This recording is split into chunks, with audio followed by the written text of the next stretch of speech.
Pode continuar daí? Olá, pessoal, bom dia. Desculpa, errei aqui o Nós estamos no horário. fuso horário confuso, né, Fiz o horário Cacá? confuso As aqui. viagens. É. Bom dia para todos, bom dia para todas. Estamos aqui no mais um podcast, A Arte de Servir, que é um podcast que eu e o Ivanzão toda semana estamos aqui para falar um pouquinho sobre as principais notícias da semana, principalmente notícias que vai flertar um pouco, Ivan, com a teologia pública, vai flertar um pouco com acontecimentos, visões de mundo.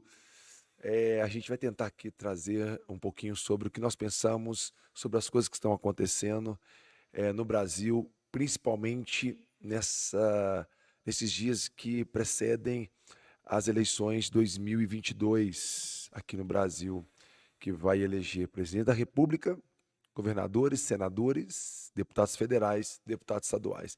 Então nós estamos num momento bem tenso, aguardando talvez uma das eleições mais difíceis da história do Brasil. Nós temos um momento bem dramático, uma eleição muito polarizada, com muitos assuntos que envolve desde questões sociais, questões culturais muito forte, né? A guerra cultural muito forte, religiosa, questões ambientais, uma pauta muito séria na questão ambiental, questões econômicas, questões políticas.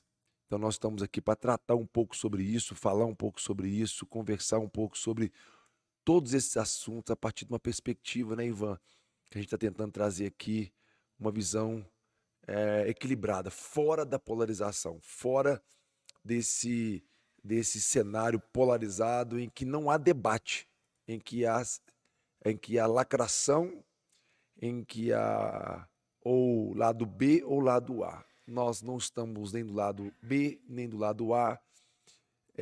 Para nós não existe essa guerra do bem e do mal nesse momento. Existe um debate sério, propositivo sobre o Brasil, sobre as principais questões, principalmente as questões que envolvem as pessoas que mais precisam de uma posição correta de um Estado suficiente, um Estado capaz de trazer soluções para as pessoas que mais precisam dele. Ivan, então bom dia, vamos que vamos?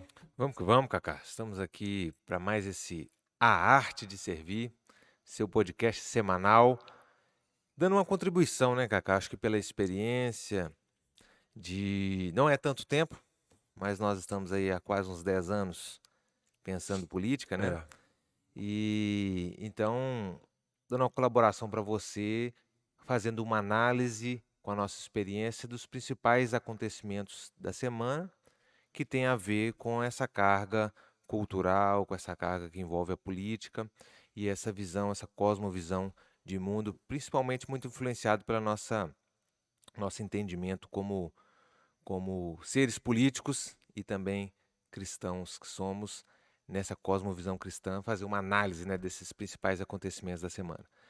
Quero mais uma vez pedir para você que tem nos acompanhado aí ao vivo ou que está assistindo a reprise, que faça o seu comentário aí no YouTube, no Instagram, no Facebook, que deixe inclusive uma sugestão sobre os próximos temas.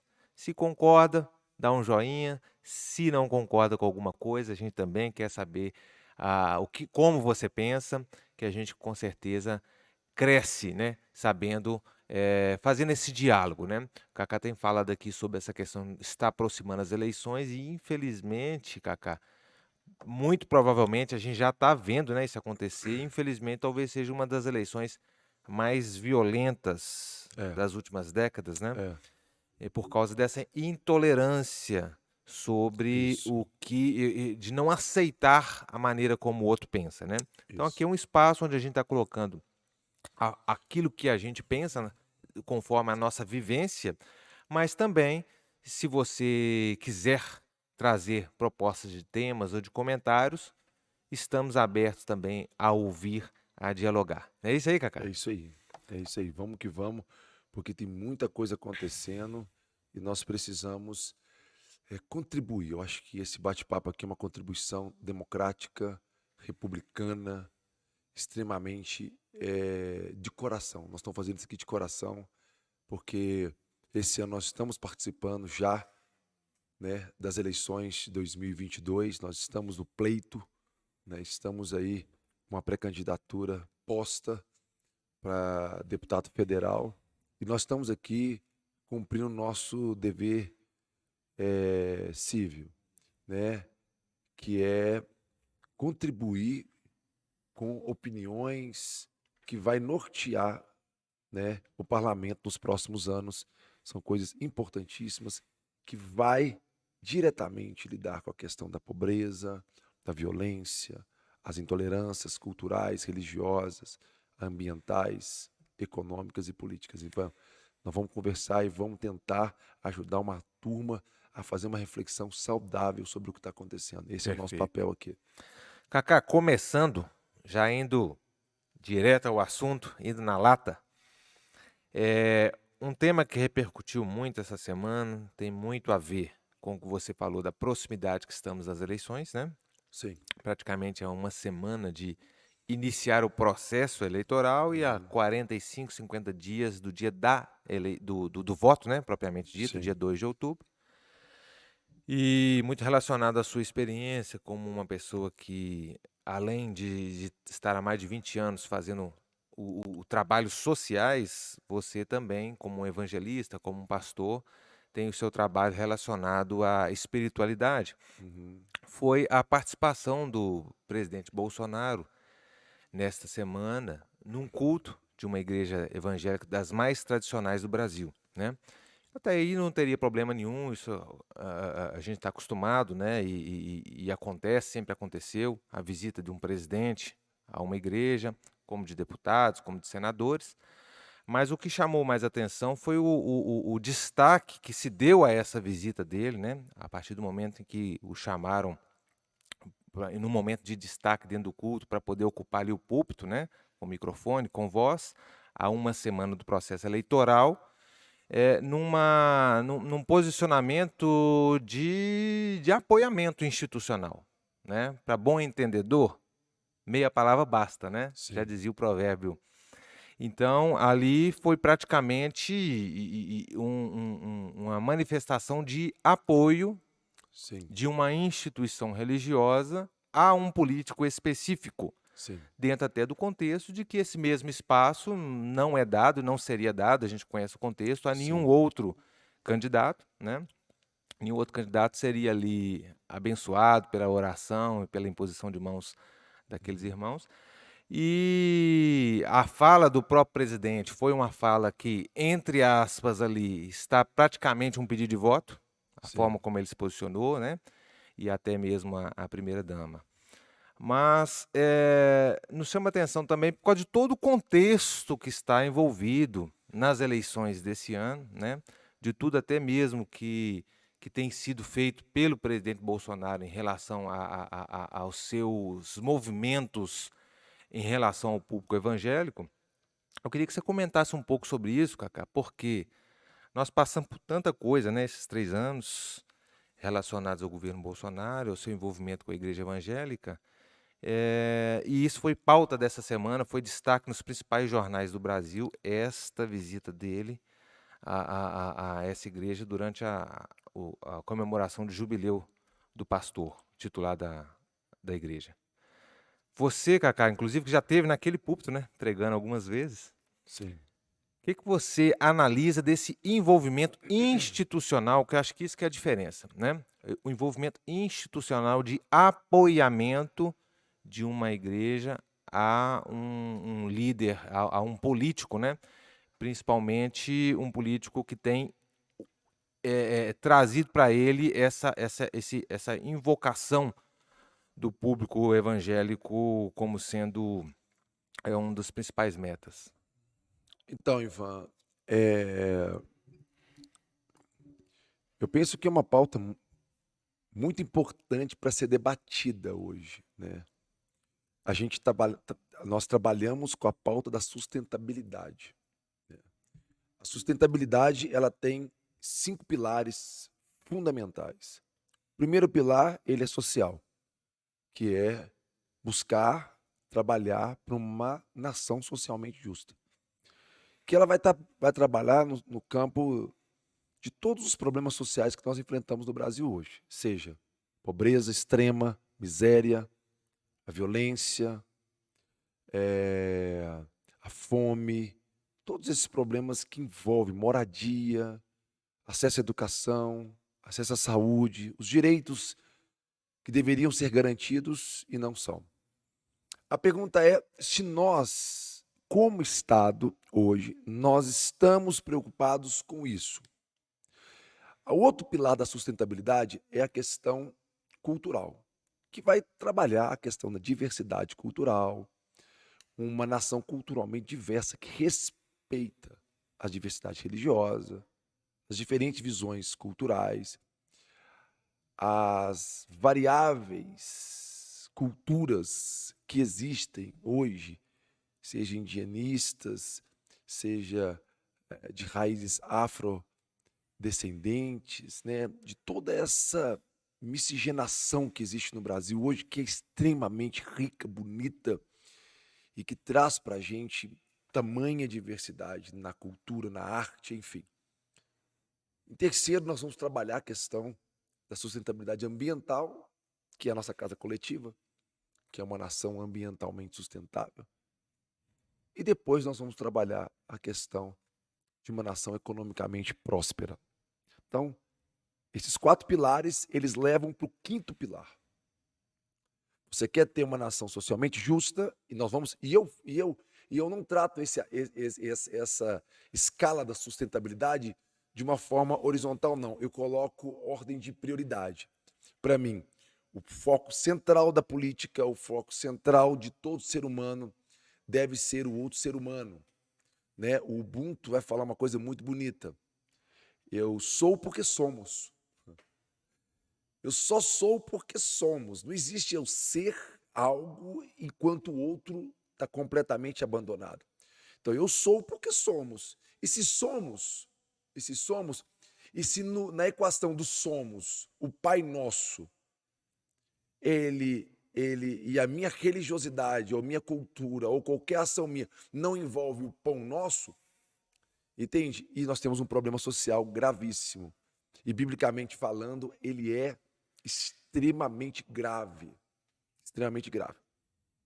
Então, construindo essa pauta, construindo essa ideia, Ivan, é muito difícil discutir religião, discutir o envolvimento de um político religioso, que ele se posiciona num ambiente religioso, com uma voz de Deus, ou com aquele que foi eleito, que foi chamado por Deus para ocupar aquele cargo, onde a pauta e as prioridades da religião ou de uma religião específica são colocadas prioritariamente como ponto central, enquanto outros fatores fundamentais que um líder de Estado precisava Se atentar, né? se atentar e é completamente ignorado. Então, a pergunta é, hoje, eu vou dar minha opinião, Ivan, o que eu acho. Vou falar até de uma forma profética. O que eu acho? Eu penso que uma coisa é linguagem, outra coisa é realidade. O mundo espiritual, para mim, ele não é de figuras de linguagem religiosa. Jesus, ele denuncia isso em Mateus 23, quando ele vai abordar os religiosos da época. É muito importante a gente entender que a mesma manifestação religiosa que a gente vê hoje das igrejas evangélicas, católicas, qualquer... Havia essas manifestações religiosas também na época de Jesus, e na época de Jesus, essas manifestações religiosas, elas eram dirigidas pelos fariseus, saduceus, os zelotes, os essênicos, os líderes religiosos daquela época pautavam o posicionamento do governo de Herodes, a relação com Roma, enfim. E Jesus, ele vai falar uma coisa muito importante, Ivan. Ele fala assim: na cadeira de Moisés ou nos púlpitos das grandes igrejas hoje, está assentado os escribas e os fariseus. Ouça tudo o que eles falam, mas não pratique as suas obras. Jesus ele fala, você não vai discernir uma pessoa por aquilo que ele fala, Sim. mas pelas suas obras. E é interessante que a linguagem evangélica, a primeira-dama, por exemplo, muito respeitosamente falando, ela é uma evangélica mesmo. Ela tem total domínio sobre a linguagem que fala ao coração dos evangélicos. Toda bolha, Ivan, toda política identitária hoje que a gente foi colocar, seja da comunidade LGBT, seja da igreja evangélica, Todo seja, grupo identitário, né? seja os grupos identitários hoje, que vão buscar as suas políticas afirmativas para cada uma dessas bolhas identitárias, ela tem uma linguagem própria, né? Ela tem uma forma de se comportar, ela tem uma forma de se expressar.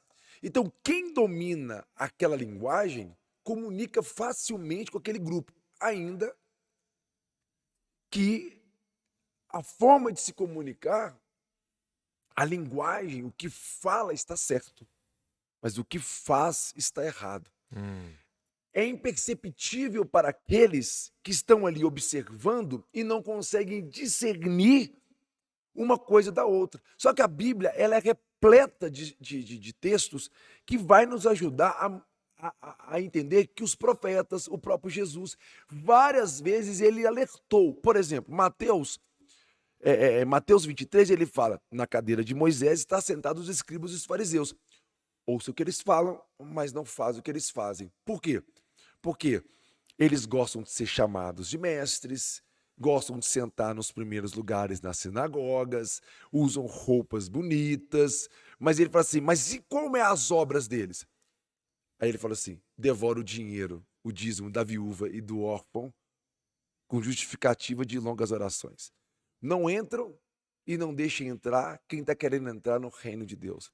Atam fardos pesados, difíceis de carregar, moralmente falando, coloca sobre os ombros das pessoas, mas eles mesmos não carregam nem com um dedinho. Então Jesus ele faz um paralelo, ele fala assim, olha as obras deles e olha o que eles falam.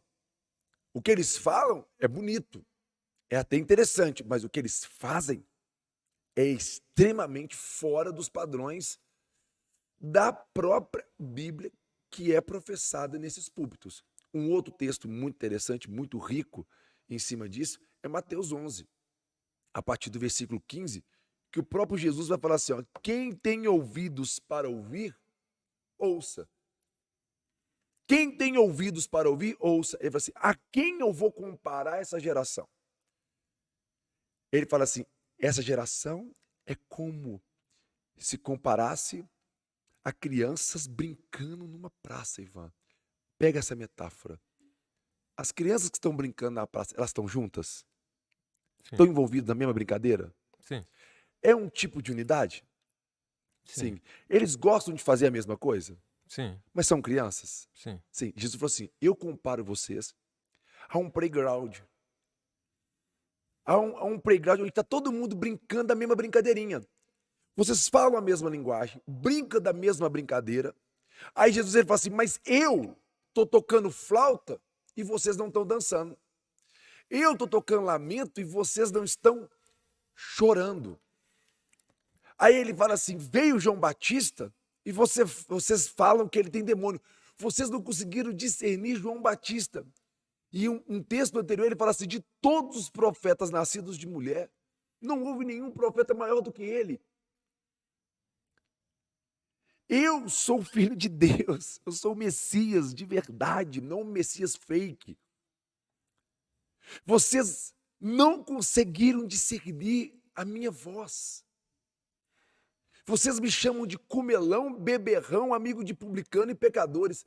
Aí no final ele fala assim, mas a minha sabedoria, ela é provada pelas minhas obras. Observe o que eu faço. Então o que ele está querendo falar? Vocês não conseguem discernir.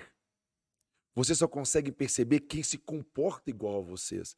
Mas você não consegue discernir o espírito, você não consegue discernir de verdade a verdadeira espiritualidade e o verdadeiro movimento da fé. Entende? Então, eu acho que, do meu ponto de vista, Ivan,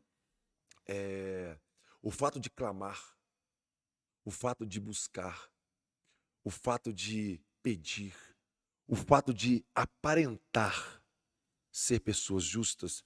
Eu quero deixar um número aqui, gravado no coração de vocês, Isaías 58. Grava Isaías 58, é o texto mais importante da minha vida. Foi esse texto que me levou para a coisa pública. Eu, como pastor, muitas vezes eu lia esse texto e falava assim: Deus, quando vai se manifestar essa verdadeira justiça? E o texto fala assim, ó: clama plenos pulmões, não se detenhas.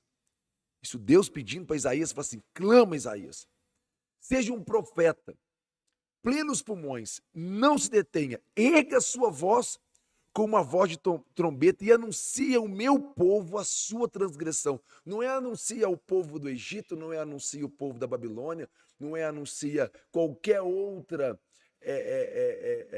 qualquer outro povo que não se referencia diretamente com as Sagradas Escrituras e com o próprio povo de Deus.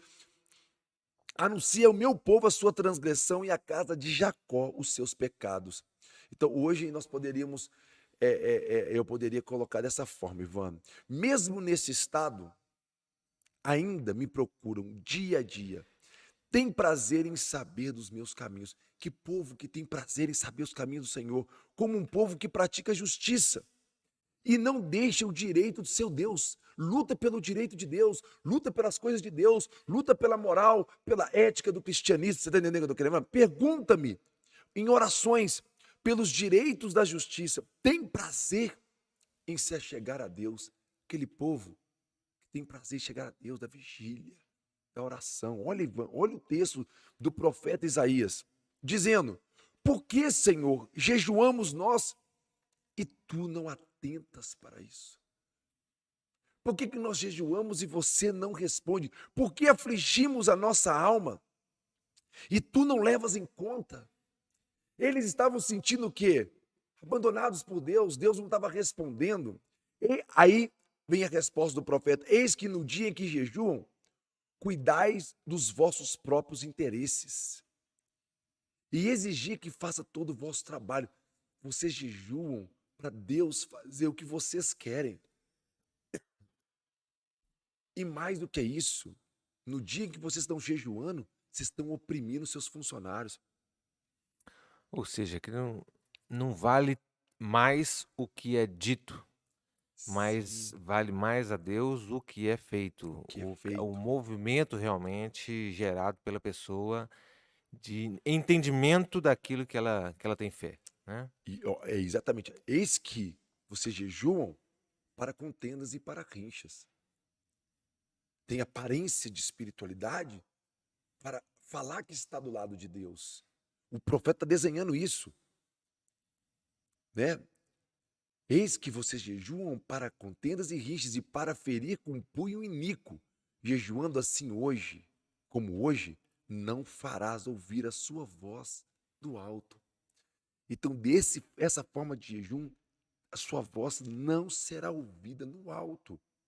Então, é um tipo de comportamento religioso que tem aparência de justiça, busca a vontade de Deus. Então, Ivan, isso, para mim, respondendo a sua pergunta, parece muito com o cenário de hoje, porque o que é falado nos altares, o que é falado nos púlpitos, não corresponde a um comportamento biblicamente cristão, porque ele falou assim, ó, seria este o jejum que escolhi?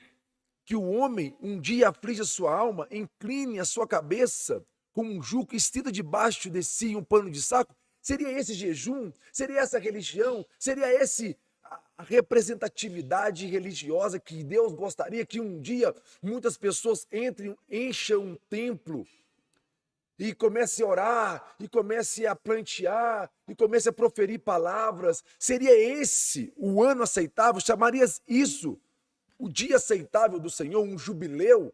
É isso que é para vocês um jubileu? O ano aceitável do Senhor, um dia aceitável do Senhor? E aí o profeta vai trazer a visão e vai regular, Ele vai regular, igual essa câmera que está virada, vai regular a visão profética de uma população. Isaías era um profeta social.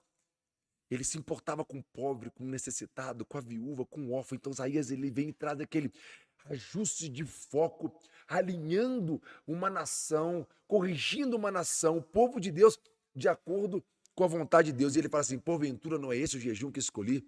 Que solte as ligaduras da impiedade, Ivan.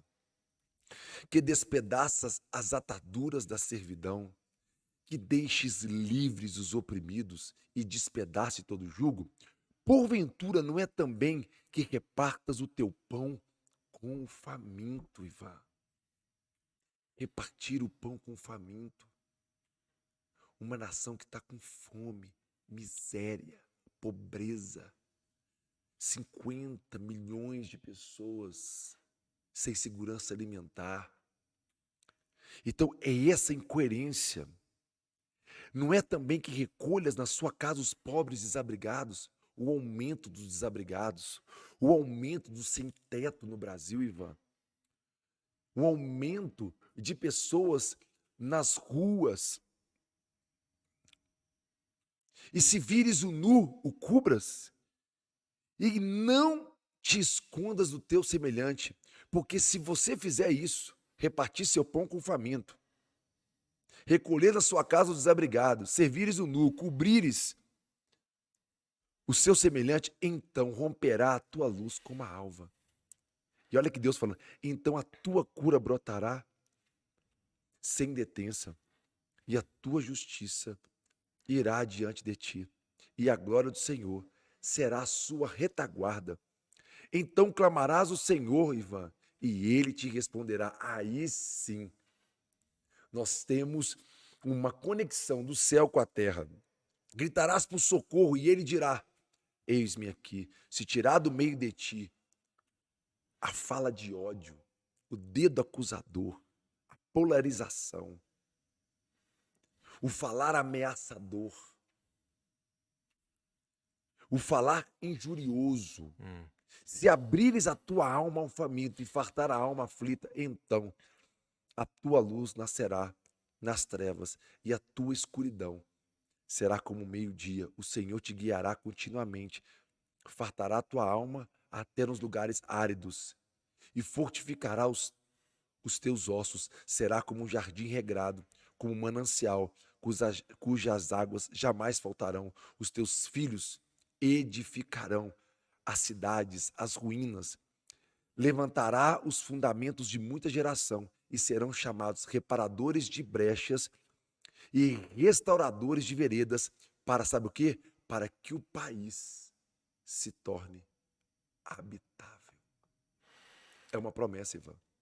Interessante. Para um comportamento de um povo que clama por Deus. Não é uma fala, né? Não são palavras, não são frases, e sim um posicionamento, né? Um posicionamento. Então não é o que você diz, se é bonito, se é feio, se você acertou, errou o português, se a linguagem tem a ver com aquela... se é a mesma linguagem daquela pessoa que está recebendo, mas sim o seu comportamento, a sua ação de fato que gera resultado, que gera mudança de realidade. Eu lembrei do texto aqui. É a linguagem do céu. Qual é a linguagem que você fala com as pessoas e qual a linguagem que você fala com Deus? Na língua de Deus, na linguagem do céu, para você alinhar com Deus, você não pode ser hipócrita, você não pode falar uma coisa que você não vive. Sim. Eu lembrei do texto de Tiago 1:27. Sensacional. Né? A religião pura e imaculada diante do nosso Deus e Pai é esta. Qual? Né? Falar bonito, saber os textos bíblicos, né? É como os fariseus, como os saduceus faziam? Não, Tiago vem e fala: visitar os órfãos e as viúvas nas suas aflições. Isso. E guardar-se isento da corrupção do mundo. Então, é interessante isso que você está falando, Cacá, porque de fato a gente vê que hoje, infelizmente, tem um público que está sendo completamente atraído pela fala. Pela fala. E não pela atitude, pela realmente o que é feito, o que é executado, né? O testemunho, né? Não pelo testemunho que é dado da ação, da prática, mas sim pelo que é dito, né? E é interessante isso porque a gente já devia ter aprendido isso, principalmente a gente que trabalha com com pessoas, por exemplo, envolvidas com drogas, envolvidas com outras dificuldades, como a própria criminalidade, né? E eu também, A fome, como a como um orfandade. evangelista, a gente vê que às vezes o camarada que vai para a igreja, passou 2, 3 semanas, ele já está de terno, já está de gravata, com a Bíblia debaixo do Isso. braço, ele já está dando No presídio. glória a Deus, A linguagem. aleluia, A paz linguagem. do Senhor, irmão. A E às linguagem. vezes alguém olha para aquele cara e fala assim: "Nossa, É, esse fulano já está uma bênção, hein? Está é, uma bênção". é. Mas por quê? Por causa da vestimenta e por causa da Da linguagem. linguagem. Mas se você for ver o coração daquele cara, meu, muitas vezes ainda, ó, Não, tá, oxi. tem que Na não é verdade, isso? os que realmente estão no processo de transformação, eles não têm necessidade de demonstrar. Sim, Na verdade, são os mais falsos, os mais hipócritas são aqueles que se transvestem, é. né, de uma imagem religiosa e tentam impor que estão bem porque fala, porque dá glória a Deus, porque, enfim. Mas a gente que já é talhado nisso, né, a Exato. gente vai provar o cara em outras coisas, Em é na outras atitude. Será que coisas. ele mudou a forma como ele está É, tratando a esposa? Será que ele é, mudou a forma como ele está tratando o filho? é, Será que ele mudou a forma como ele se posiciona nisso e naquilo que era a grande fragilidade dele ali, que você vai ver exato. se o cara realmente está com o coração transformado, né, tá de fato E uma coisa para mim, eu como pastor há muitos anos, Ivan, que tenho pastoreado e cuidado de pessoas, eu sei quando a pessoa ela está clamando a Deus, buscando a Deus, para que Deus entre no projeto dela, né? Lendo a Bíblia, tentando achar o texto da Bíblia que fala para mim o que eu quero que eu fale. O Anderson fala que dos evangélicos hoje leem a Bíblia hoje como se estivesse buscando um prazer, tipo assim, eu tô lendo a Bíblia assim, ó, eu tô buscando nela o que eu quero, em vez de ler a Bíblia assim, ó, olhar para o mundo através dela. Então, existem aqueles que estão se embriagando das Sagradas Escrituras, buscando os textos, buscando, clamando a Deus e buscando a sua justiça em Deus. E existem aqueles que estão de fato dispostos a fazer o que Deus quer que seja feito, manifestando a justiça dele na terra. Então, essa é a diferença. A verdade. E Jesus ele fala assim: quem tem ouvidos para ouvir, ouça. Porque a verdadeira espiritualidade, ela está em dançar a música que ele está tocando. Não sim, é fazer o que você quer, é entrar no ritmo dele, é entrar na música dele. Eu sim. toco flauta, vamos dançar a música. Eu toco lamento, vamos prantear. Então eu penso, agora, assim, só fazendo um resumo, Ivan. Então eu penso, por exemplo, que há uma idolatria política terrível em cima do Jair Bolsonaro. Enquanto ele foi subir no púlpito da igreja, todo, mito, mito. Eu acho que há uma idolatria, eu acho que há uma cegueira, porque nós conseguimos ver um evangélico, uma mulher evangélica, a primeira-dama, falando que está consagrando o Planalto, mas ao mesmo tempo, esse mesmo presidente incentiva o armamento, fez vista grossa no meio de uma pandemia para muitos problemas, não é uma pessoa que atua diretamente para solucionar os problemas sociais mais graves que o Brasil tem. Não é uma pessoa que trabalhou 4 anos para combater a fome, a miséria, o desemprego dos que mais precisam. Então eu penso que agora, a poucos dias das eleições, faz várias medidas relacionadas de uma forma eleitoreira, como auxílio emergencial, aumenta auxílio até dezembro, é, é, PECs assim que vai trazer voto, mas não está ligado a resolver o problema pandêmico da nossa nação, que está ligado à violência, é uma política de autoproteção. E também não acho também que do outro lado também, da polarização, o Lula também é um candidato que não tem idolatria também da Sim, esquerda, sim, sim. tem tem uma visão de mundo também equivocada em muitos aspectos.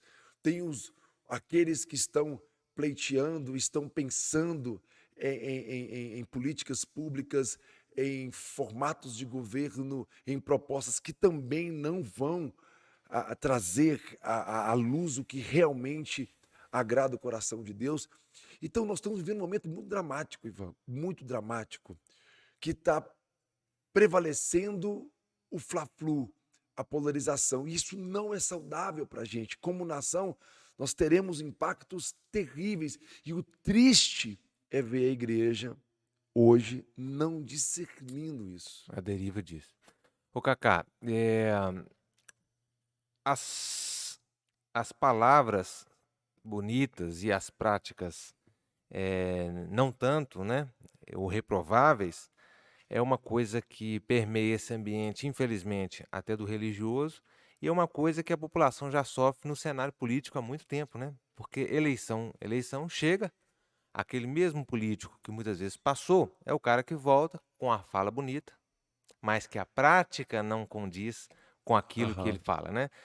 Tem até uma cena bem interessante, um meme, né, que roda na internet, que juntou um político que ele foi um vereador, eh, pedir voto numa comunidade carente à beira de um córrego. E aí ele falou: aqui nós vamos canalizar, aqui nós vamos acabar com essa sujeira, aqui vai ter o saneamento básico. Aí na outra eleição ele voltou e o cenário estava do mesmo jeito. Ele foi lá pedir voto de novo. Aham. A galera levou ele lá perto do córregozinho e jogou ele lá dentro, né? Aí o pessoal criou um memezinho em relação a isso, né? Então, assim, a população, e você estava fazendo esse recorte da questão da igreja, já devia de estar tarimbada nisso para poder Sim. fazer essa leitura, né?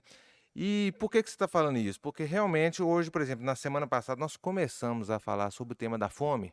Foi até muito rapidamente, porque foi muito forte a semana passada. Você até citou aquela ligação de uma criança lá de Santa Luzia para o Santa Luzia. 190, né? Sim, Dizendo que ele, mais os 5 irmãos, mais a mãe, estavam com fome dentro de casa. sim, E isso foi um ponto que chamou muita atenção, mas naquela semana em que saiu uma pesquisa em que mostrou como que a população brasileira não está conseguindo comprar nem mais carne.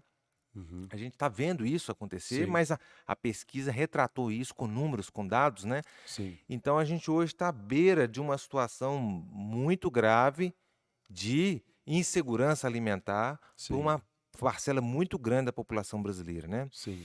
E como que você visualiza, Cacá, que a política pode transformar essa realidade? Porque nós estamos falando realmente sobre essa questão da diferença entre a fala bonita, que, que usa uma linguagem certa, daquela fala que realmente traduz atos práticos que podem, de fato, transformar a vida das pessoas. E é isso Sim, que a gente precisa. A gente não precisa de uma linguagem bonitinha. A gente precisa de projetos e pautas bem estabelecidas que podem mudar a realidade das pessoas. Você acha sim, que hoje a política brasileira pode mudar o quadro das pessoas que estão com fome? totalmente, Ivan, totalmente. Como, Cacá? Eu penso assim, Ivan, a partir do momento que a gente romper com uma pauta que hoje ela é, ela tem sido propagada pelo Brasil, por exemplo, o neoliberalismo, né? Ele é talvez o modelo, a proposta de governo daqueles que mais possuem bens, né? Tanto para consumo, tanto como para produção, enfim. E você vê que hoje nós temos aqueles que estão na grande armadilha da miséria. A miséria, a pobreza, ela é uma armadilha, ela é um lugar que, se você não tiver condições de sair de lá, é um lugar que você fica preso, que você vira uma presa, que você vira um refém daquele sistema, Como uma areia movediça, né? uma areia Se movediça. mover errado, você afunda mais ainda. Você afunda mais. Então, a pobreza, quando você olha para a pobreza, quando você olha para a miséria, quando você olha para as periferias do Brasil hoje, você vê assim, como essas pessoas vão superar? Qual o meio, qual o caminho? Isso é muito complicado. E muitas vezes você vê o Estado não trabalhando para a superação disso, para o enfrentamento real a essa realidade tão dura, tão difícil. Então, existem para mim vários mecanismos, Ivan, várias, várias medidas que o Estado hoje poderia tomar para trazer uma solução. para poder romper com essas armadilhas. Isso requer investimento direto, né, nos principais embrólios, as principais armadilhas da miséria e da pobreza.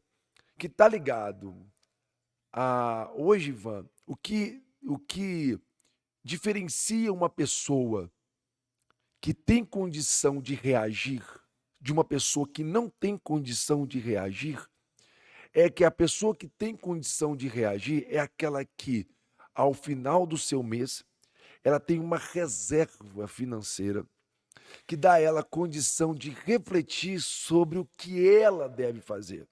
Diferente daquele que, ao final do mês, ele não consegue nem pagar e nem subsidiar ou fornecer o básico que ele precisa para a sobrevivência, porque o aluguel, porque a alimentação, a luz, a água e tudo aquilo que ele paga não permite ele reagir, então ele não tem tempo de reação.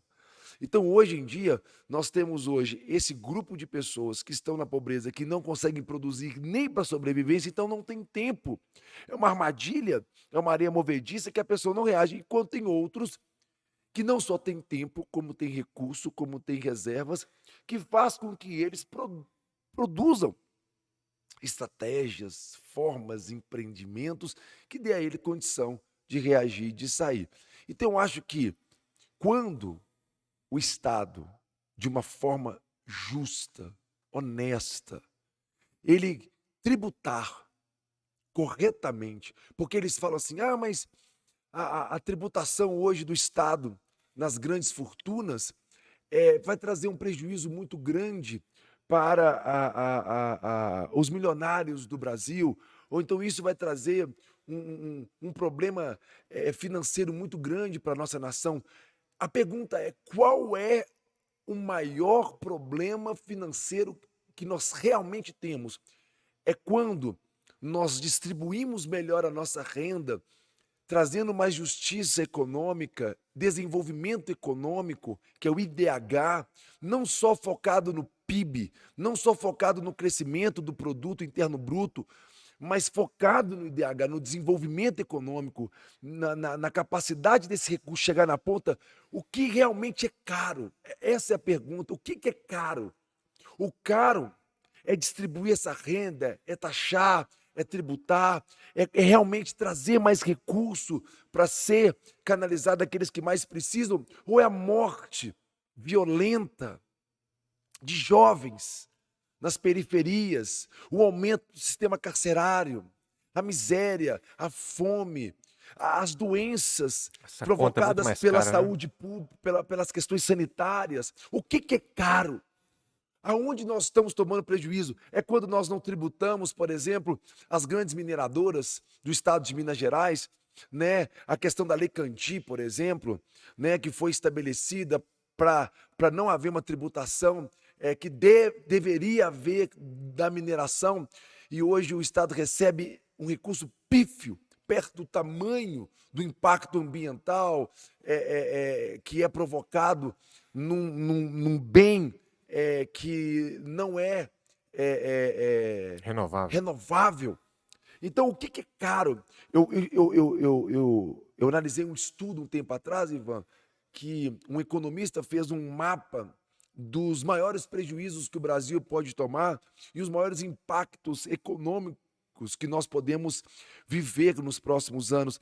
E de todos os impactos econômicos, de todos os prejuízos, de todas as coisas que nós poderíamos tomar um prejuízo por não observar, por não tributar, o maior prejuízo de todos está relacionado à morte violenta dos jovens hoje que estão morrendo no tráfico de drogas, na violência, no uso abusivo de drogas, enfim, no enfrentamento, na guerra das drogas, entendeu? Então, essa morte, o déficit disso, economicamente, eu não estou falando em questões humanas ou sociais, eu estou falando econômica, essa mão de obra, essa A turma. falta desses jovens gera prejuízo impacto econômico para a nação. disso em 20 anos é o maior impacto econômico que nós vamos sofrer. Ninguém está calculando isso. como força de trabalho, como pessoas que iriam Produção consumir, cultural, como pessoas que iriam produzir trabalho, conhecimento, ciência, né? ciência, Interessante. toda essa estrutura cultural, científica, educacional, mão de obra de fato para a construção civil, para as empresas, para as indústrias, e o impacto dessas Ou mortes, seja, a maior riqueza do a maior Brasil riqueza, é o povo brasileiro, é, o- é, né? acho que Quando esse povo brasileiro se principalmente, perde na morte prematura, isso é caro, Ivan, a conta fica mais cara isso ainda. é caro, Perfeito. isso é caro, Interessante. isso é caro. É aí que nós estamos tomando prejuízo. Nós estamos aqui, talvez como guardiões, tentando proteger o bem mais precioso do Brasil. É o brasileiro e principalmente o jovem. A Bíblia não fala? Jovens, eu vos escolhi porque sois fortes. Então, para mim, o presidente da República hoje, ele não tinha que estar preocupado com o petróleo somente, nem só com as commodities, minério, nem só com os empresários. Ele tinha que estar protegendo, ele tinha que ser o guardião da maior riqueza que o Brasil tem hoje. É o jovem, porque ele é forte. E ele tem capacidade de vencer o mal da miséria, o mal da desigualdade social, o mal da criminalidade, o mal da violência. O jovem, se ele for empoderado, se ele for visto, se houver investimento em conhecimento, e ele tiver acesso a esporte, a conhecimento, a recursos, o Brasil tem chance de ser uma das nações mais poderosas do mundo. O povo judeu, por exemplo, é interessante que depois da Segunda Guerra Mundial aconteceu uma situação muito interessante, que eles falaram assim, ó, tudo que a gente possui de riqueza até hoje foi nos roubado.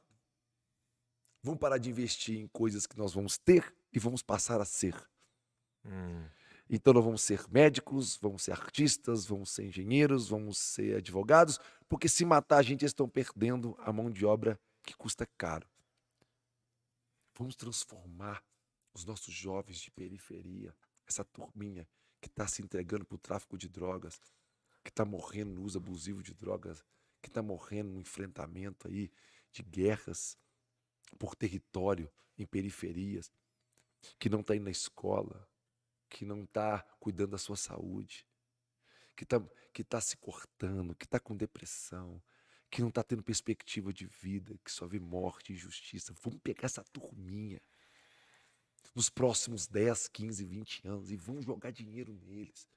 Vamos chegar para os grandes milionários, esses que possuem que 5% da população brasileira retém 90%, 80% de todo o dinheiro que nós temos. Vamos chegar para essa turma e falar assim, dá uma parte desse recurso aqui, cara. Vamos investir nessa turma aqui que mais precisa. Você quer ter segurança? Você quer que a sua nação prospere, sua empresa prospere? Você quer ter Você é funcionários? patriota mesmo, né? Você Você quer ama o ter Brasil, né? patriota mesmo? É. Não vamos armar não, meu irmão. Vamos amar. Não vamos armar, Ivan. Vamos amar. Tira a arma, põe o amor.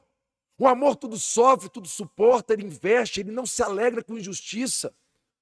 Eliminar o problema é fácil, superar o problema é que é difícil. Pegar uma arma, que nem os caques agora, essa semana, o camarada bateu no carro do outro, saiu andando, o cara não... tô nem aí, mano, tipo, bati no seu carro, fui embora, beleza, o cara bateu, o cara errou, o cara tá errado. Aí vi um cara, que é um caque, agora, saiu no jornal ontem, pegou seu carro, foi atrás do cara, deu 4 tiros nas costas, o cara matou, executou o cara, porque o cara bateu no carro dele, mano. Coisa mais banal, né? Meu irmão, se o cara faz isso com um cara no trânsito, sabe, na periferia, nos lugares, no submundo, onde ninguém tá vendo, a morte continua numa acelerada. Então a gente precisa investir naquilo que realmente vale a pena investir, na nossa maior riqueza. Então é isso que eu acredito, Ivan. Importante. Eu acredito Você nisso. falou aí nessa resposta sua, você citou é, é, algo que é semelhante a uma reforma tributária que ninguém Sim, tem tido coragem de fazer de fato, né? sim. Fazem mini reformazinhas, né, vamos colocar assim, ninguém Mas o grande faz uma capital não reforma deixa. O grande tributária de capital não fato. deixa, Ivan. Você falou aí sobre distribuição de renda, né? Distribuição de Você renda, falou aí sobre políticas públicas de educação. afirmativas para. Você vê, por exemplo, que grandes nações prósperas, né, são pequenos em território, como, por exemplo, o Japão, né, a revolução que foi através da educação na Coreia do Sul. São nações, do ponto de vista territorial, muito menores do que o Brasil, com muito menos recursos naturais do que o Brasil, mas que, por investirem na educação dos seus jovens, né, se transformarem em grandes potências econômicas mundiais, né? Então, realmente, Cacá, você falou sobre uma projeção de uma conta que, para mim, fecha. Fecha, Investir na fecha. juventude, investir nas juventudes mais vulneráveis, né, hoje que estão mais marginalizadas na sociedade, é uma grande política de transformação de fato de realidades que envolve um amanhã realmente melhor na prática Na e não prática. somente nessa palavrinha, nessa vozinha bonita, né? Exato, Nessa fala que exato. comunica com os meus, mas que não de fato gera resultado. Aí, Cacá, até dentro desse tema, né, não fugindo, queria te provocar sobre outro tema que tem muita relação com isso que você está falando e com o que você vive, que é a questão das drogas. A gente teve acesso a uma pesquisa recente, rodada aqui em Contagem, né, que mostrou que uma das principais preocupações do povo, da população de Contagem, é com as drogas. Ou o medo do que o filho entre no mundo das drogas, né? Ou mesmo que o tráfico de drogas atinja diretamente a sua casa. E aí, Kaká, meu sentimento é de que passou-se talvez mais uma gestão federal com o presidente, com os senadores, com os deputados que a gente tem, com o governo do estado que a gente tem, e a gente não viu uma mudança significativa para poder melhorar essa realidade. Você acha que a política também hoje pode colaborar para isso? Para que a mãe, dona de casa, que possivelmente vai nos assistir, possa ficar mais tranquila para que o seu filho adolescente, amanhã ou depois, não esteja no mundo das drogas? Então, Ivan, olha só que interessante, que pergunta boa, viu? Eu gostaria, sim, de responder com bastante propriedade ela. Lá em Isaías 58, o que o Deus diz? Para que vocês jejuam? É para debater? É para discutir? É para saber quem está certo? Para que vocês buscam uma espiritualidade? É para afirmar ou falar de que lado Deus está? Eu acho que nós temos um problema muito sério. Se você pegar as políticas sobre drogas do Lula, elas têm uma ênfase, né? Talvez uma das propostas que o Lula fez, que a Dilma fez, que o Haddad fez em São Paulo, foi a RAPS, né? Que é a Rede de Atenção Psicossocial. O Bolsonaro agora, ele já deu ênfase a outras coisas.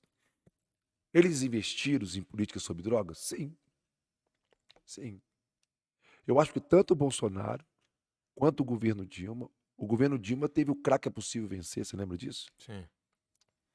Foi investido 4 bilhões de reais para políticas relacionadas ao tratamento, acolhimento, prevenção do uso abusivo de álcool e drogas.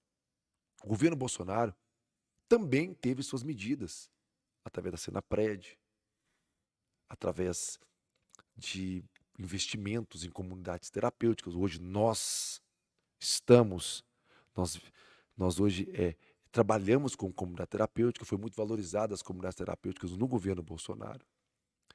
Essa semana eu vi a Damares pegando uma cartilha do governo da Dilma e do Lula e falando que o Lula estava ensinando as pessoas a usar crack.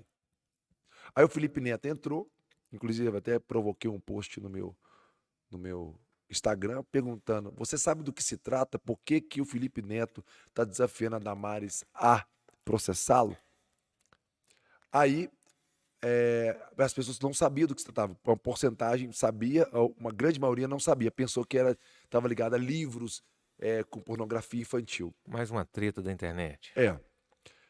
E ali, a Damares está afirmando que o Lula, a política sobre drogas do Lula era ensinar as pessoas a crack. Então, para as pessoas que não sabem do que se trata, ou não conhecem as políticas sobre drogas, a Damares está banalizando, ela está desprezando a ideia que a esquerda, através da RAPS, que é a rede de atenção psicossocial, propõe como política sobre drogas, que é a redução de danos, que começou lá na Holanda, se eu não me engano, Ivan, com o uso da heroína, que ela é através de seringa, e o viciado, o usuário de droga, ele dava uma picada aqui, injetava, depois o outro pegava a mesma seringa, injetava e transmitia o HIV. Compartilhavam a mesma Compartilhava a seringa. mesma seringa. Então o governo pensou, se essas pessoas estão usando, só que está aumentando, está dando um surto de HIV, está impactando na saúde pública, está impactando em outras áreas da vida. Então, são comorbidades, né, que está surgindo a partir do uso da droga. Então, vamos distribuir seringas. Isso é incentivar o uso? Isoladamente, não. Não. O governo está preocupado com a saúde pública. Não, até diria o seguinte, o contrário. Isoladamente seria, mas se tiver dentro de um contexto de uma política pública de redução de danos. De redução de eu danos. entendo. Então, a redução de danos, eles pensam que é menos pior.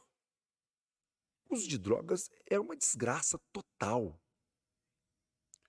Ah lá, tem um quadro ali agora que uma doença chamada crack. É uma doença.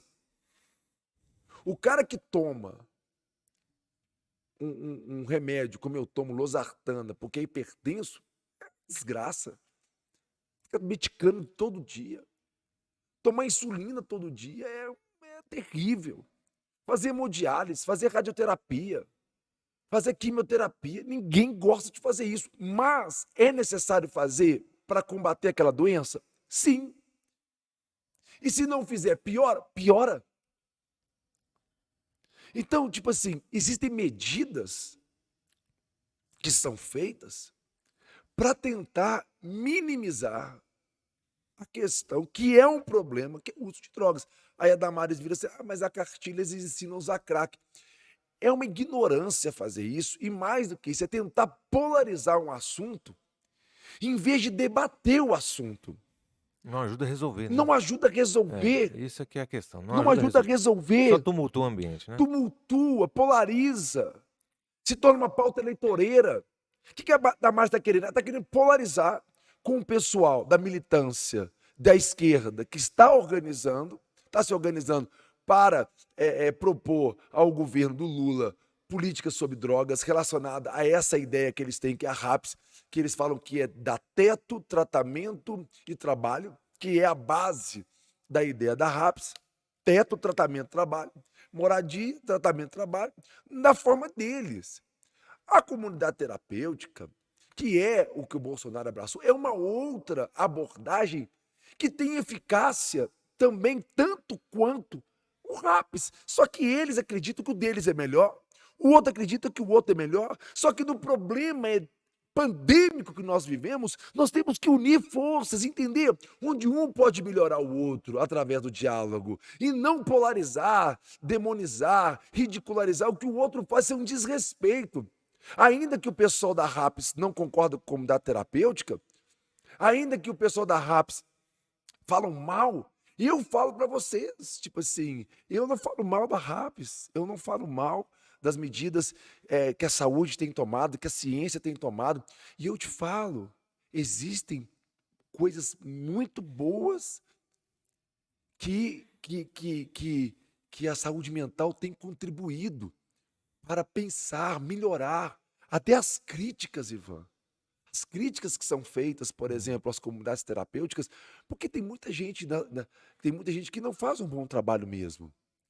Tem mão de obra escrava, tem exploração, tem excesso, imposição religiosa, tem muita coisa. errada? Alguns Tem. desrespeitos a direitos humanos, né. A gente Sim, tem relatos. assim também como na questão da RAPS, tem muitos defeitos, tem muitas questões que podem ser criticadas, você está entendendo? Sim, Agora, nós temos um problema de cracolândias, nós temos só nas ruas de Belo Horizonte aí 25, 30 mil pessoas, em São Paulo 34 mil pessoas nas ruas, a grande maioria dentro dos presídios são usuários de drogas, nas periferias o tráfico de drogas aumentando. Então o que eu penso, Ivan? Que a Damares ela faz um desserviço para as políticas sobre drogas, quando ela tenta poli- politizar um tema que deveria ser tratado com total seriedade, Ivan. Como você muito bem disse, talvez uma das maiores preocupações da sociedade sim, hoje. sim. Então, É, é um tema muito caro, então eu quero fazer um apelo aqui. Quero fazer um apelo. Vamos sentar, vamos discutir, vamos integrar. O ser humano é um ser integral. Comunidade terapêutica é, sim. Não é manicômio, Ivan. Eu fico triste quando penso, comunidade terapêutica é um manicômio. Não é manicômio. Não é um manicômio, você tá entendeu? Não há uma internação involuntária, você está entendendo? Nós não estamos assim dopando ninguém, obrigando ninguém. É um ambiente terapêutico, um ambiente. Se é uma comunidade séria, se é uma comunidade que faz um bom trabalho, se é uma comunidade que tem seus profissionais, nós temos psicólogo, assistente social, enfermeiros, nós temos psiquiatras, clínico geral, né? Toda essa rede, nós utilizamos a rede do Sistema Único de Saúde, né? Toda essa integração. Nós temos recurso? Não. Nós atendemos pessoas que não têm como custear uma comunidade? Temos. Nós temos deficiência na questão alimentar? Sim, nós não conseguimos colocar carne todo dia, não, mas tá sempre uma saladinha rica ali, tem pãozinho todo dia, um cafezinho, um arrozinho com feijão, uma dieta saudável. Talvez não tenha carne, não tenha queijo, não tenha leite todo dia, mas tem a nutrição básica para uma pessoa conseguir desintoxicar, tem esporte, tem laboterapia, tem todos os mecanismos que ajudam essa pessoa a refletir sobre a sua vida, grupos terapêuticos, conversas, atendimentos psicológicos, atendimentos na área social, enfim, Ivan, o que dá para fazer, a perfeito. gente tem feito. Então, assim também eu tenho certeza que nos CAPs, principalmente nos CAPs ADs, que são os CAPs álcool e droga, os profissionais são muito dedicados, estão Ok. tentando fazer o seu melhor. Então, estou deixando aqui essa questão da Damares, porque eu acho um absurdo, no meio de um momento tão tenso, tão delicado, a gente falar que a melhor política para sobre drogas é X ou Y. Eu acho que nós precisamos entender que a melhor política sobre drogas é aquela que vai, de fato, atender melhor a pessoa que mais precisa. Quando a pessoa acessar, ela ter como ser acolhida. Agora, a pessoa pode escolher se ela vai para o CAPS, se ela vai para uma comunidade terapêutica. A pessoa pode optar. E ela, tendo essa opção, o Estado, ele precisa custear isso. Perfeito. Ele precisa ajudar o terceiro setor com parcerias públicas privadas. Aí é função do Estado O e financiamento, eu não acho que tem e que a ajuda da dividir, política, né. eu não acho que tem que dividir o orçamento. Ou comunidade terapêutica ou RAPS. Eu acho que tem que aumentar. É um dos maiores problemas que nós temos hoje. Sim, Então, eu acho que não tem que dividir o orçamento, tem que aumentar, tem que ampliar. Tanto o governo do estado, quanto o governo federal, quanto os municípios, tem que investir nisso. Então, essa perfeito. é minha proposta. Eu quero falar aqui para as comunidades terapêuticas do estado de Minas Gerais, que estando no parlamento, como deputado federal, você pode ter certeza que eu vou ser um grande amigo das políticas sobre drogas, tanto as que relacionam diretamente com o Estado, que é o RAPS, o que eu puder fazer para fortalecer, para ajudar a rede de atenção psicossocial, aumentar, ampliar sua capacidade de atendimento, eu também vou lutar para ampliar vagas e potencializar, empoderar, ajudar as comunidades terapêuticas, aqueles ativistas autorais, aquela pessoa que está ali vendo as pessoas sofrendo e não tendo atendimento, que pegou um sítio, alugou uma casa e começou a atender, essa pessoa precisa de empoderar, ela precisa de ter acesso a recursos, acesso à informação, porque o mais importante ela já tem, Ivan, o desejo de ajudar. Sim. Isso que é maravilhoso da iniciativa privada social, né? Porque são É, pessoas com um desejo enorme de fazer o bem, é, muitas vezes até sem recurso, mas se tiver recurso, ela potencializa demais, porque a coisa informação. mais difícil é ter a intenção no coração de A fazer o pessoa bem, quer né? ajudar, pô. A pessoa passa na rua, É, olha para a pessoa, eu não quero deixar essa pessoa aqui, é. eu quero fazer alguma coisa. Isso é sensacional. Cacá, nós estamos aqui caminhando para o final do nosso podcast de hoje. E até na interação com as pessoas que têm assistido o podcast Uhum. e até as pílulas, né, que nós estamos lançando aí no Facebook, no Instagram, veio uma pergunta. Você já foi candidato a prefeito 2 vezes, já foi candidato a Senado. Quando chega no processo eleitoral, a gente acaba que tem um espaço de visibilidade muito grande, né? Sim, De exibição, porque sim, o ato de fazer campanha, de pedir voto, acaba te forçando a fazer uma exposição de uma imagem sim, maior do que o natural, né? sim, Às sim, vezes no dia a dia a gente não consegue fazer uma exposição tão midiática, né? sim, E então, às vezes, tem pessoas, algumas que só nos veem durante o processo eleitoral. sim. E você, em 2020, na sua campanha a prefeito de Contagem, teve uma musiquinha, né? Por onde você andou nessa cidade? Por onde você andou na cidade Cidade de de Contagem? Contagem. Foi a Por musiquinha onde seu você jingle, né? andou Por onde você nessa andou cidade? nessa cidade? Por Por onde onde você você andou andou na na cidade cidade de de Contagem? Contagem? Eu te pergunto, Cacá, nesses 2 anos, né, que passou da eleição de prefeito para essa, por onde você andou? Né, pelo mesmo lugar, pelas mesmas vielas, pelas mesmas ruas, pelos mesmos lugares que eu venho andando há 20 anos. Nas favelas, nas ruas, conversando, dialogando, tentando pensar como vencer os maiores problemas sociais que nós enfrentamos hoje. Nas casas das viúvas, reformando casas de pessoas, né, levando cesta básica para as pessoas que estão com fome, escutando aquela mãe desesperada do seu filho, que ela não tem mais solução para ele, pedindo se eu tenho uma vaga para poder acolher, tentando começar projetos esportivos nas comunidades, para tirar o menino ali da cena do uso, trocando a arma por uma bola, trocando um baseado por uma bola, por um instrumento musical, falando do amor de Deus, da esperança, da fé, do amor, nos corações das pessoas, aquecendo o coração das pessoas com fé que nós vamos vencer. Então eu venho fazendo isso incansavelmente, dia após dia, né?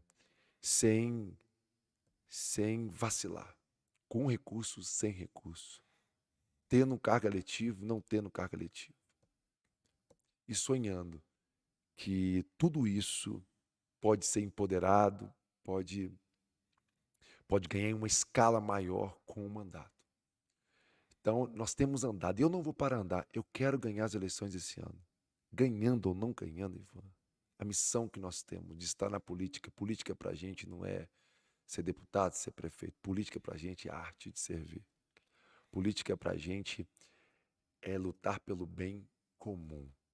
Política para a gente é convencer as pessoas que juntos nós podemos mudar realidades de pessoas.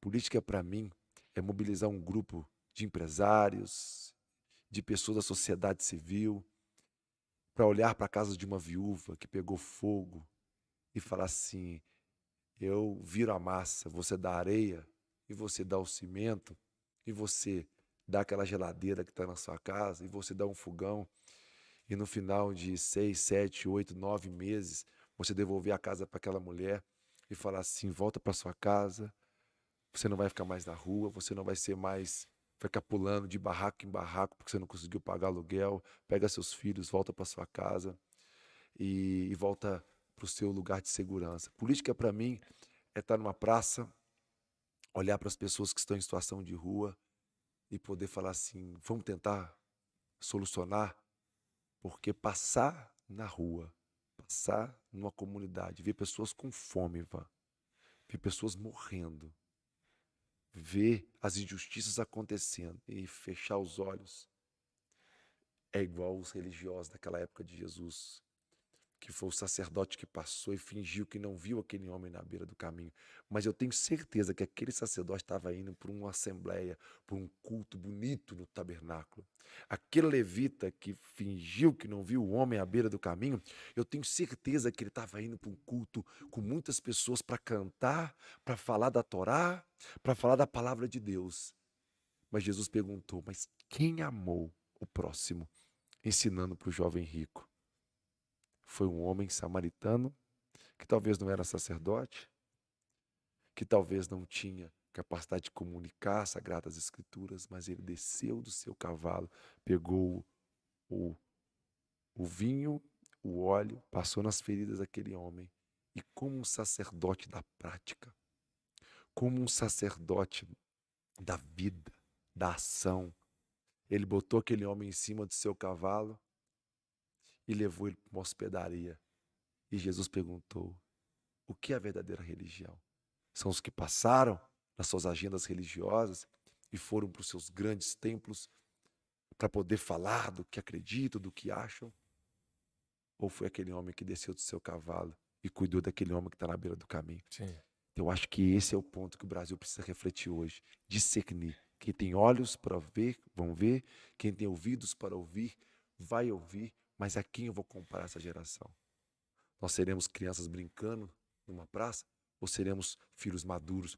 Como fala em Romanos 8, a criação anseia, o mundo todo espera, aguarda, com uma expectativa, ver a manifestação da glória de Deus através de filhos maduros, não de criancinhas brincando numa praça, mas filhos que sabem o que Deus está fazendo, homens e mulheres que não estão sendo levados por homens astutos e fraudulentos, como Balaão, como Balaque, que enganou uma das igrejas mais teologicamente preparada, que era a igreja de Pérgamo em Apocalipse.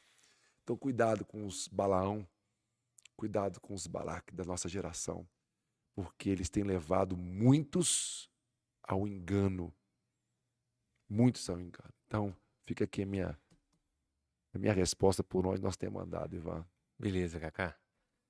Obrigado. Estamos encerrando aqui mais um podcast A Arte de Servir. E agradecer você que mais uma vez está com a gente. E suas considerações finais aí, Cacá, para a gente Olha, pessoal, ir para a semana que vem. um abraço para todos, para todas. Eu quero pedir a vocês, encarecidamente, eu quero pedir a vocês, compartilhe. Se você entendeu o teor da mensagem desse podcast, o que nós realmente estamos querendo produzir aqui, se você concorda com o que nós estamos falando, pega esse podcast, manda para essas pessoas que você acredita que compactuam, que têm o mesmo espírito, que estão sentindo a mesma coisa, que não querem se calar. Como diz o profeta Isaías, enche os seus pulmões e fala, toca a trombeta e declara ao meu povo a sua transgressão.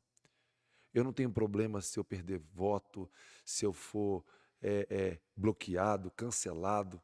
Eu tenho problema em perder a voz de Deus. Esse é meu problema. Então, fica aqui meu apelo a um povo que pode se levantar com uma voz profética nesses dias no Brasil. Não está certo, pessoal. A igreja tem se posicionado errado politicamente. Está equivocada.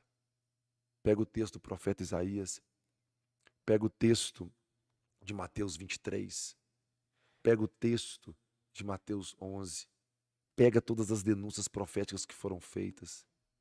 Eram 400 profetas de Baal fazendo barulho. Tinha apenas um Elias. Nem sempre a maioria, Ivan. Sim. Muitas vezes foi a minoria. Então, não seja levado pela maioria, pelas linguagens persuasivas. A Ah, maioria gritava crucificam, né? a maioria gritava crucifica. Então, cuidado, cuidado. E se posicione perante Deus, ainda que seja impopular o seu posicionamento. Que Deus abençoe vocês, que Deus abençoe o Brasil, que nós possamos ser uma nação que realmente tem temor e tremor. É isso aí. Valeu, Kaká. Valeu. Mais um podcast para nós.